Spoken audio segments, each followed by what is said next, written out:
नमस्कार मित्रांनो, good afternoon.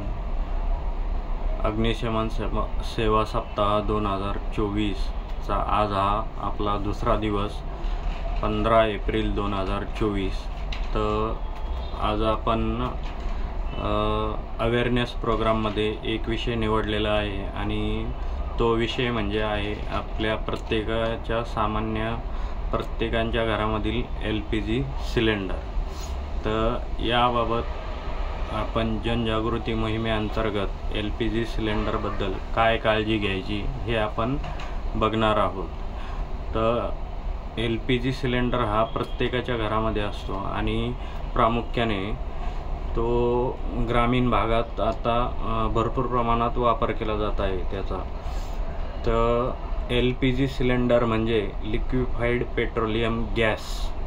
तर प्रामुख्याने याच्यामध्ये ब्युटेन, प्रोपेन अशा प्रकारचे गॅसेस असतात आणि आपण जे बोलतो की गॅसला एक वास येतो, तर तो वास असतो इथाईल मरकॅप्टन हा त्याच्यामध्ये एक घटक असतो. त्यामुळे आपल्याला सिलेंडर लिकेज झाल्याचा अंदाज येतो की गॅसचा एक स्मेल येतो, उग्र स्मेल येतो आणि तो असतो इथाईल मरकॅप्टन. तर प्रामुख्याने समस्या LPG सिलेंडरची लिकेज हा प्रामुख्याने समस्या असते. तर यासाठी आपण काय काळजी घ्यायची की जर लिकेज असेल किंवा सिलेंडर घेताना आपण काय काळजी घ्यायची, तर सिलेंडर आपण घेतानाच जे कंपनीचे डिलिव्हरी बॉय येतात त्यांच्याकडून आपण व्यवस्थित चेक करून घ्यायचं की सिलेंडर लिकेज आहे किंवा नाही. ही प्रामुख्याने सर्वात अगोदर घ्यायची काळजी की जेणेकरून पुढील दुर्घटना टाळण्यास आपल्याला सोयीस्कर होईल. जर आपण चेक करून नाही घेतला आणि नंतर तो सील असतो आणि तो नंतर आपण सील ओपन केला आणि नंतर आपल्याला समजले की गॅस लिकेज आहे, तर आपल्याला मग हे आपण काळजी न घेतल्याचा तो एक प्रकारचा दुष्परिणाम आहे. तर त्यासाठी आपण सिलेंडर घेतानाच तो डिलिव्हरी बॉयकडून चेक करून घ्यायचा. दुसरी गोष्ट, आपण सिलेंडर घेताना काय काळजी घ्यायची की प्रत्येक गोष्टीला एक एक्सपायरी डेट असते. प्रत्येक गोष्टीला एक काय असते, एक्सपायरी डेट असते. त्याप्रमाणे सिलेंडरचे वरचे जे 3 कॉलम असतात दिलेले, रिंग असते आणि त्यानंतर 3 कॉलम असतात. तर त्या एका कॉलमवर त्यावर त्याची एक्सपायरी लिहिलेली असते, एकावर वेट लिहिलेलं असतं. तर 14.2 kg हे सिलेंडरचं वेट असतं गॅसचं आणि त्याच्यावर एक्सपायरी दिलेली असते. तर एक्सपायरी इयर लिहिलेला असतो आणि मंथ जे असतात ते वर्षातील 12 मंथ जे असतात ते डिवाइड केलेले असतात 4 पार्टमध्ये, ABCD. January, February, March A, April, may, June B अशा प्रकारे ABCD मध्ये डिवाइड केलेले असतात. तर त्यापैकी A24 असेल आणि तो सिलेंडर आपण जर जून 2024ला जर घेत असेल तर तो आपल्या जीवितास हानिकारक ठरू शकतो किंवा तो धोकेदायक आहे. तो आपण घरामध्ये वापरू शकत नाही. तर ही काळजी आपण घेणं गरजेचं आहे. कंपनी स्वतः चेक करून घेतेच, पण नजरचुकीने कधी सिलेंडर येऊन जातात. तर त्यासाठी आपण ज्यावेळेस आपण उपभोक्ता ग्राहक आहोत तर आपण ही काळजी घेणं गरजेचं आहे की सिलेंडरची एक्सपायरी चेक केलेली आहे किंवा नाही. आता ही झाली आपण सिलेंडर घेतानाची काळजी घ्यायची. यानंतर आपण आता बहुतांशी घरामध्ये काय होतं की गॅस लिकेज होतात. गॅस लिकेज होण्याची प्रामुख्याने कारणं काय होतात की रेग्युलेटर व्यवस्थित न बसवणं, रेग्युलेटरचा पाईप ठराविक कालावधीनंतर चेंज न करणं, त्याला तडे जाणं किंवा उंदीर हा एक ग्रामीण भागातील त्याच्यामुळं पाईप कुरतडला जाऊ शकतो, त्यामुळे पण लिकेज होतं. तर अशा प्रकारच्या कारणामुळे लिकेज होऊ शकतात, जेणेकरून आपण ही काळजी घेणं गरजेचं आहे की रेग्युलेटर फिक्स आणि व्यवस्थित बसलेला आहे किंवा नाही. रेग्युलेटर बसवल्यानंतर सिलेंडर उचलून बघणं की रेग्युलेटर व्यवस्थित बसलेला आहे की नाही, त्यामुळे आपल्याला लक्षात येईल. यानंतर आपण प्रामुख्याने काळजी काय घेणार की सिलेंडर एका व्यवस्थित सेफ जागेवर, तिथं असं क्राउडिंग नाही करायचं की भरपूर वस्तू वगैरे ते, की जेणेकरून आपल्याला इन केस इमर्जन्सीमध्ये सिलेंडर काढण्यास खूप तकलीफ होईल।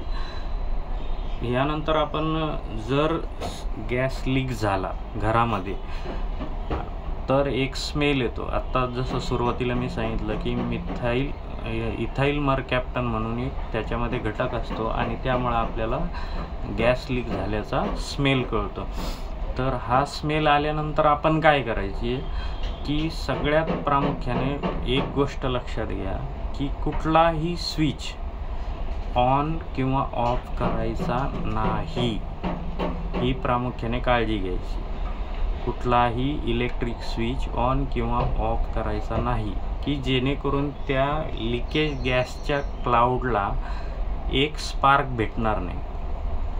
त्यानंतर आपण काय काळजी करायची की आपले दरवाजे खिडक्या ह्या उघड्या करायच्या आणि आपण त्वरित घरातून बाहेर निघून जायचं आणि आजूबाजूला पण अलर्ट करायचं आणि सांगायचं की गॅस लिकेज झाला। आणि त्यानंतर तुम्ही फायर ब्रिगेड किंवा तुमच्या नियरेस्ट गॅस एजन्सीला तुम्ही कॉल करून, इमर्जन्सी कॉल करून बोलून घेऊ शकता। प्रत्येकाच्या घरामध्ये गॅस रिफिलिंग कार्ड असतं, त्यावर गॅस कंपनीचा इमर्जन्सी नंबर दिलेला असतो किंवा आपल्या फायर स्टेशनच्या जवळच्या फायर स्टेशनचा नंबर सेव्ह करून ठेवायचा आणि त्यांना त्वरित कॉल द्यायचा की जेणेकरून आपल्याला पटकन हेल्प मिळेल। जर फक्त लिकेज असेल तर ही काळजी घेणं गरजेचं आहे। आणि ज्यावेळेस तुमचा गॅस चालू असताना समजा गॅसचा भडका झाला, रेग्युलेटरने पेट घेतला, तर अशा वेळेस तुम्ही काय करणार की इन केस इमर्जन्सी तुमच्याकडं ओला कपडा वगैरे जर असेल, गोधडी, मोठा कपडा, रग वगैरे असेल, तर तो काय करायचा पाण्यामध्ये डीप करून घ्यायचा, बुडवून घ्यायचा, चांगला ओला करून घ्यायचा आणि त्याला पूर्ण प्रकारे असा गुंडाळून घ्यायचं सिलेंडरला। हे क्विक मुवमेंटमध्ये झालं तर ती आग लगेच तुमच्या आटोक्यात येईल। आणि जर आपणास ते शक्य नाही तर आपण त्वरित लवकरात लवकर फायर ब्रिगेडला फोन करायचा, ते येऊन आपणास नक्की मदत करतील। यानंतर गॅस लिकेज होण्याचे प्रमाण म्हणजे बहुतांशी आत्तापर्यंत माझ्या केलेल्या वर्दीनुसार, मी अनुभवलेल्या वर्दीनुसार सांगतो की निष्काळजीपणा हा सगळ्यात मोठा होतो। रेग्युलेटरचा पाईप वेळेवर न चेंज करणं, मल्टीपर्पज शेगड्या यूज करणं, म्हणजे सिलेंडर एकच वापरतात पण त्यासाठी तुम्ही 2-3 शेगड्या यूज करता, मग त्याचा प्रेशर ड्रॉप जास्त होतो किंवा त्याला लिकेज होण्याचे चान्सेस जास्त असतात। किंवा त्याच्यामध्ये मोठ्याल्या शेगड्यांचं प्रमाण यूज केलं की एक घरगुती सिलेंडरला, तर त्याच्यामधून गॅस खेचण्याचं प्रमाण जास्त असतं, त्यामुळं पण जास्त लिकेज होण्याचं चान्सेस जास्त असतात। तर अशा प्रकारे मित्रांनो LPG सिलेंडर म्हणजे हा एक घरातील आपला मोठा एक बॉम्ब म्हटलं तरी चालेल। तर त्यासाठी आपण काय काळजी घ्यायची हे तुम्ही व्यवस्थित, प्रिकॉशन इज बेटर म्हणून सुरुवातीलाच काळजी घेणं हे खूप गरजेचं आहे। त्यामुळे LPG सिलेंडरची खूप हाताळणी, त्याला व्यवस्थित चेक करून घेणं ही एक आपली कर्तव्य दक्ष नागरिक म्हणून एक जबाबदारी आहे।